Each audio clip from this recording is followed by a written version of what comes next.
नमस्कार दोस्तों, आप लोगों का बहुत बहुत स्वागत है आपके अपने यूट्यूब चैनल पर। दोस्तों, आज के इस वीडियो में हम लोग डेली की तरह सामान्य ज्ञान यानी जीके जीएस से संबंधित टॉप 20 क्वेश्चंस आज की इस वीडियो में देखने वाले हैं, जो आपके आने वाले किसी भी गवर्नमेंट एग्ज़ाम्स के लिए काफ़ी ज़्यादा मोस्ट इम्पॉर्टेंट होंगे। दोस्तों, अगर आप लोग चाहे एसएससी जीडी कांस्टेबल एग्ज़ाम्स की तैयारी कर रहे हो या एसएससी से रिलेटेड आप लोग एनटीएस सीजीएल या सीएचएसएल की तैयारी कर रहे हो, या आप लोग आरपीएफ एनटीपीसी ग्रुप डी या एएलपी टेक्नीशियन यानी रेलवे एग्जाम से संबंधित किसी भी एग्जाम्स की तैयारी करते हो, या आप लोग अग्निवीर यानी एयरफोर्स आर्मी नेवी की दोस्तों अगर आप लोग तैयारी कर रहे हो, तो जीके जीएस के ऐसे क्वेश्चन आपके एग्जाम में अक्सर देखने को मिलते रहते हैं कि बिहार विधानसभा में सीटों की कुल संख्या कितनी है, पहली बार देश में राष्ट्रपति शासन कब लागू हुआ था, राज्य की कार्यपालिका शक्ति किसमें निहित होती है। देखिए, सभी क्वेश्चन आपके किसी न किसी एग्जाम में बहुत बार पूछे जा चुके हैं, तो इसलिए दोस्तों आज की जो वीडियो आपके आने वाले सभी अपकमिंग एग्जाम्स के लिए काफ़ी ज़्यादा मोस्ट इंपॉर्टेंट होने वाली। तो इसलिए आज की इस वीडियो में आप लोग शुरू से लास्ट तक जरूर बने रहिएगा, क्योंकि वीडियो का हर एक क्वेश्चन बहुत इंपॉर्टेंट है। तो चलिए दोस्तों, आज के इस वीडियो को हम लोग बिना टाइम वेस्ट किए हुए स्टार्ट कर लेते हैं। उससे पहले जो भी फ्रेंड्स लोग हमारे इस चैनल पर पहली बार आएँ, तो प्लीज़ अगर आप लोग अभी तक चैनल को नहीं सब्सक्राइब किए हैं, तो आप लोग चैनल को सब्सक्राइब करना बिल्कुल भी मत भूलिएगा, क्योंकि दोस्तों ये जो क्लास है हमारे इस चैनल पर आप लोगों को डेली मॉर्निंग में मिलती रहती है। तो दोस्तों, आपके स्क्रीन पर फर्स्ट क्वेश्चन है कि संविधान के किस भाग में नीति निर्देशक तत्वों का उल्लेख किया गया है। देखिए, ऐसा क्वेश्चन आपके हर एक छोटे से बड़े एग्जाम में बहुत बार पूछा जा चुका है। अगर दोस्तों आप लोगों को नहीं यकीन हो रहा है, अगर आप लोगों को कोई भी एग्ज़ाम अगर दिया होगा गवर्नमेंट एग्ज़ाम, तो उसमें आप लोगों को ये क्वेश्चन ज़रूर मिला होगा, तो आपको मालूम भी होगा कि ये क्वेश्चन कई बार पूछा जा चुका है। तो यहाँ पर दोस्तों आपसे पूछा जा रहा है कि संविधान का कौन सा ऐसा भाग है जिसमें नीति निर्देशक तत्वों का उल्लेख किया गया है। तो दोस्तों आपको ध्यान रखना, क्वेश्चन इंपॉर्टेंट है। दोस्तों, आपका जो भाग 4 है, यानी दोस्तों चतुर्थ भाग में संविधान के दोस्तों नीति निर्देशक तत्वों के बारे में बात कही गई है। तो दोस्तों भाग 4 किससे संबंधित है संविधान का, तो नीति निर्देशक तत्वों का। तो यहाँ पर क्वेश्चन का ऑप्शन जो ए है ये बिल्कुल करेक्ट हो जाएगा। अगर दोस्तों हम बात करें यहाँ पर भाग 2 में क्या दिया गया, क्योंकि आपके ऑप्शन में दिया गया, तो आप लोग इसको भी जान लीजिए क्योंकि पूछा जाता है। तो दोस्तों जो भाग 2 है संविधान का, इसका संबंध किससे है, तो दोस्तों नागरिकता से है। किससे दोस्तों, नागरिकता से। ये भी क्वेश्चन आपके एग्जाम में पूछा जाता, तो आपको इसको ध्यान रखना है। अगर बात करें दोस्तों यहाँ पर जो तृतीय भाग यानी भाग 3 में संविधान का जो है उसमें किस बारे में बात की गई है, तो दोस्तों भाग 3 का जो संबंध है वो दोस्तों मूल अधिकार से।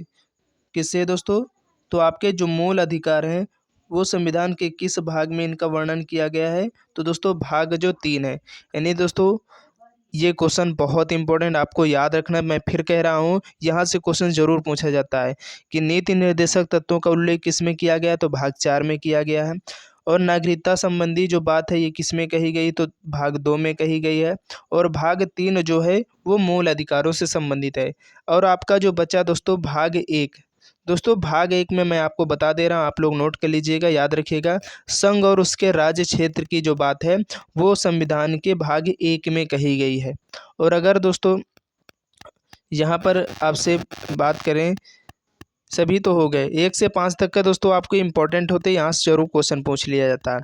तो चलते हैं हम लोग नेक्स्ट क्वेश्चन की तरफ कि भारत के किस एकमात्र संघ राज्य क्षेत्र का अपना उच्च न्यायालय है।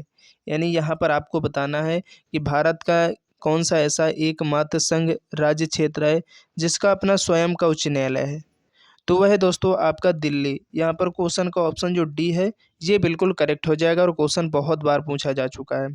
चलिए इसके बाद नेक्स्ट क्वेश्चन है कि संविधान की 8वीं अनुसूची में 21वें संवैधानिक संशोधन द्वारा निम्न में से कौन सी भाषा जोड़ी गई है। देखिए दोस्तों, ये आपके एसएससी एमटीएस 2019 में ये क्वेश्चन पूछा गया है, तो इम्पोर्टेंट है, आपको ध्यान रखना है कि संविधान की जो 8वीं अनुसूची है दोस्तों, जो 8वीं अनुसूची है ये किससे संबंधित है, तो दोस्तों इसमें 22 भाषाओं के बारे में बात कही गई। तो दोस्तों आपके जो संविधान की 8वीं अनुसूची है 22 भाषाओं से संबंधित है।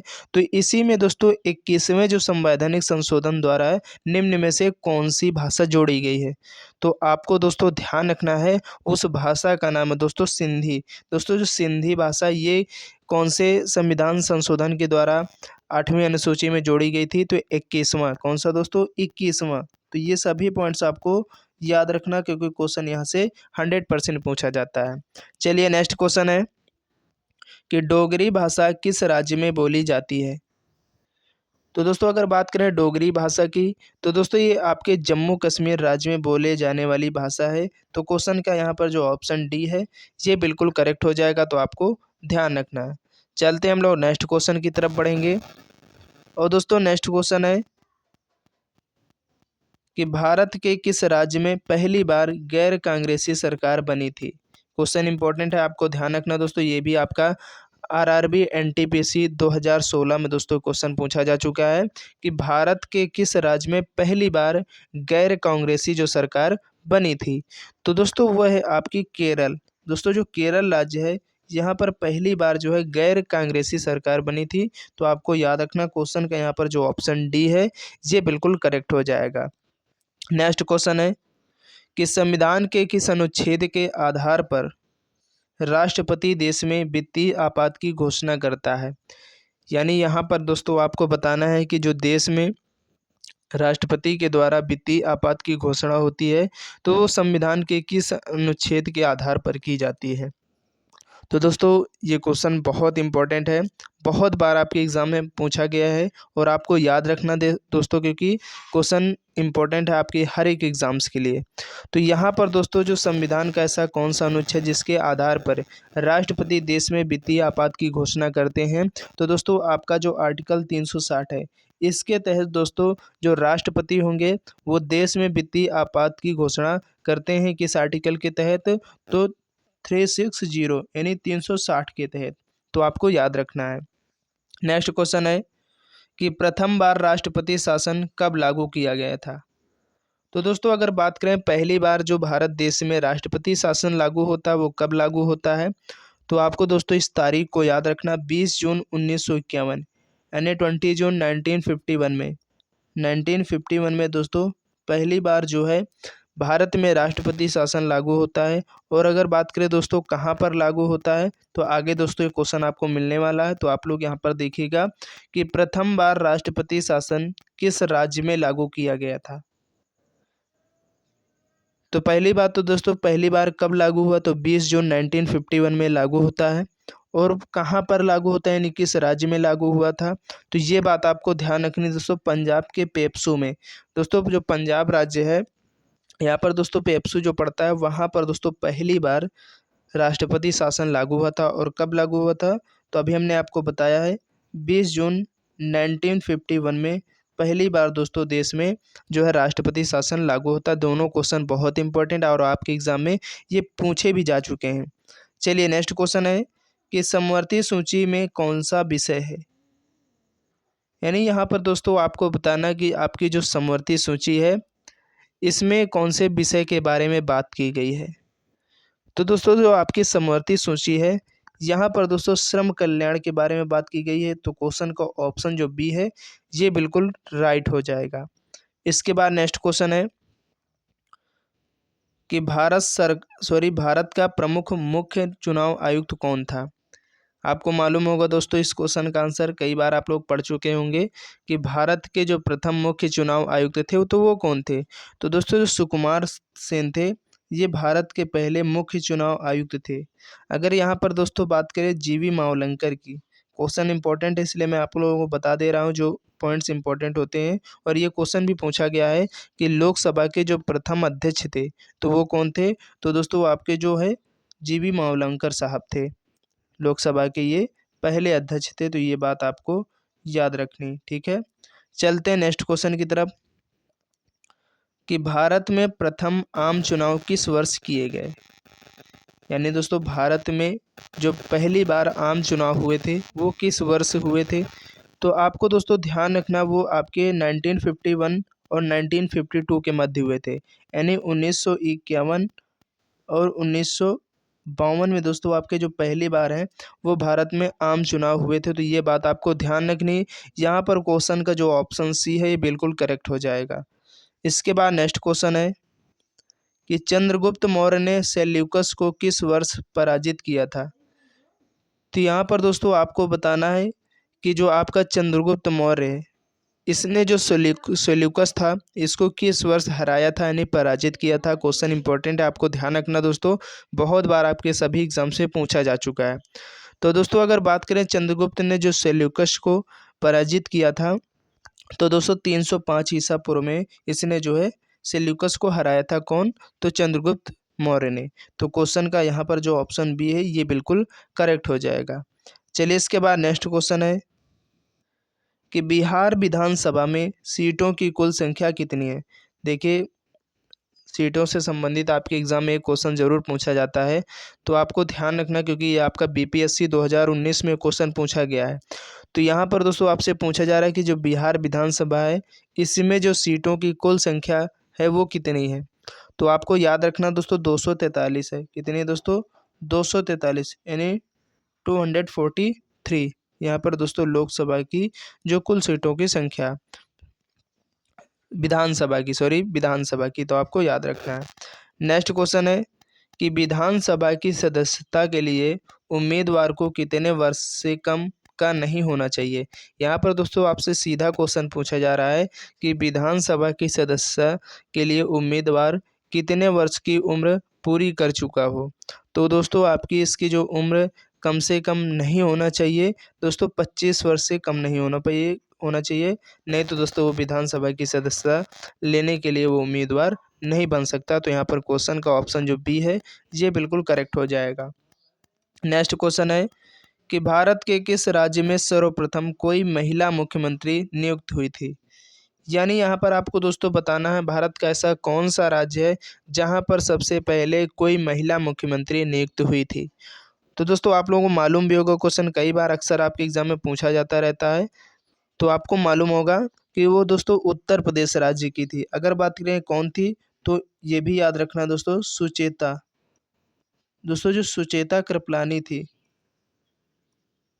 ये भारत देश की पहली ऐसी महिला थी मुख्यमंत्री बनने वाली। और किस राज्य की दोस्तों पहली थी? तो उत्तर प्रदेश की। उत्तर प्रदेश की दोस्तों पहली थी और भारत की भी पहली थी, तो आपको याद रखना है।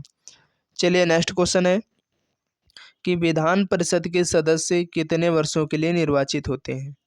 यानी दोस्तों आपको यहाँ पर बताना जो आपकी विधान परिषदें होती हैं वहाँ पर जो सदस्य नियुक्त होते हैं, निर्वाचित होते हैं, वो कितने वर्षों के लिए निर्वाचित होते हैं।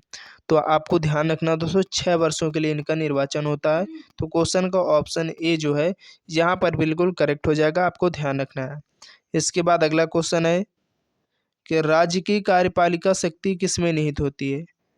देखिए वेरी वेरी इंपॉर्टेंट क्वेश्चन, बहुत बार ये भी आपके हर एक एग्जाम में क्वेश्चन अक्सर देखने को मिलता रहता है कि जो राज्य की कार्यपालिका शक्ति होती है वो किस में निहित होती है, मंत्रिपरिषद में, राष्ट्रपति में, मुख्यमंत्री में या राज्यपाल में। तो आपको दोस्तों ध्यान रखना है राज्यपाल में निहित होती है। यानी दोस्तों राज्य की जो कार्यपालिका शक्ति होंगी वो राज्यपाल में ही निहित होती हैं। तो आपको ध्यान रखना क्वेश्चन का ऑप्शन डी जो है ये बिल्कुल करेक्ट हो जाएगा। नेक्स्ट क्वेश्चन है कि निम्नलिखित में से किसको महाभियोग के बिना हटाया जा सकता है। यानी यहाँ पर आपको बताना है इनमें से किसको जो है बिना महाभियोग की प्रक्रिया के बिना ही हटाया जा सकता है। भारत के राष्ट्रपति को या भारत के मुख्य न्यायाधीश को या किसी राज्य के राज्यपाल को या मुख्य निर्वाचन आयुक्त को। तो आपको ध्यान रखना दोस्तों यहाँ पर जो है किसी भी राज्य के अगर राज्यपाल को हटाना है तो उस पर महाभियोग का कोई मतलब नहीं है, यानी महाभियोग के बिना उसे हटाया जा सकता है। अगर राष्ट्रपति को हटाना पड़े तो दोस्तों उसको महाभियोग के बिना नहीं हटाया जा सकता। तो ये बात आपको ध्यान रखनी। तो क्वेश्चन का ऑप्शन जो सी है ये बिल्कुल करेक्ट हो जाएगा। इसके बाद अगला क्वेश्चन है कि संसदीय शासन प्रणाली सर्वप्रथम किस देश में विकसित हुई है।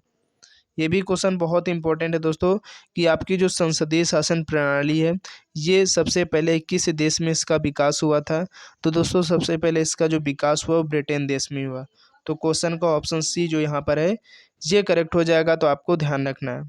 नेक्स्ट क्वेश्चन है कि छत्तीसगढ़ उच्च न्यायालय कहाँ स्थित है। तो आपको दोस्तों ध्यान रखना है, अगर बात करें छत्तीसगढ़ उच्च न्यायालय की, तो दोस्तों ये आपका जो स्थित है, तो दोस्तों ये आपका बिलासपुर में स्थित है। ठीक है, तो क्वेश्चन का ऑप्शन जो डी है ये बिल्कुल करेक्ट हो जाएगा। तो उम्मीद करते हैं दोस्तों आज के इस वीडियो में हम लोग टॉप 20 क्वेश्चन डिस्कस कर लिए हैं और आप लोगों को दोस्तों ये सभी क्वेश्चन काफ़ी पसंद आए होंगे। और दोस्तों मैं फिर से कह रहा हूँ कि सभी क्वेश्चन ऐसे क्वेश्चन हैं किसी न किसी आपके गवर्नमेंट एग्जाम में पूछे हुए हैं। तो आप कोई भी एग्ज़ाम्स की अगर तैयारी कर रहे हो 2024 में, तो ये सभी क्वेश्चन आपके आने वाले एग्ज़ाम्स के लिए बहुत ही ज़्यादा हेल्पफुल होने वाले। तो आप लोगों को दोस्तों ये जो क्लास है हमारे इस चैनल पर डेली आप लोगों को मॉर्निंग में मिलती रहती है। तो आप लोग इस क्लास को देखना बिल्कुल भी मत मिस किया करें, क्योंकि वीडियो का हर एक क्वेश्चन काफ़ी इंपॉर्टेंट होता है। अगर आप लोग किसी भी एग्ज़ाम्स की तैयारी कर रहे हो, कोई भी एग्ज़ाम हो, तो सभी के लिए बहुत इंपॉर्टेंट होते हैं। तो दोस्तों अगर वीडियो पसंद आई हो तो आप लोग वीडियो को लाइक कर दीजिएगा प्लीज़, क्योंकि आप लोगों का लाइक जो है हमारे लिए मोटिवेशन का कार्य करता है। और ज़्यादा से ज़्यादा अपने दोस्तों तक इन वीडियो को शेयर भी करते रहिए। अगर दोस्तों अभी तक हमारे इस चैनल को सब्सक्राइब नहीं किया तो प्लीज़ आप लोग चैनल को सब्सक्राइब करना बिल्कुल भी मत भूलिए, क्योंकि दोस्तों आपको सबसे पहले उस क्लास का नोटिफिकेशन मिलेगा। तो आप लोग उस क्लास को ज़रूर देखिएगा और बेल आइकन को प्रेस करना बिल्कुल भी मत भूलिएगा। तो चलते हैं दोस्तों नेक्स्ट वीडियो के लिए, तब तक के लिए जय हिंद जय भारत।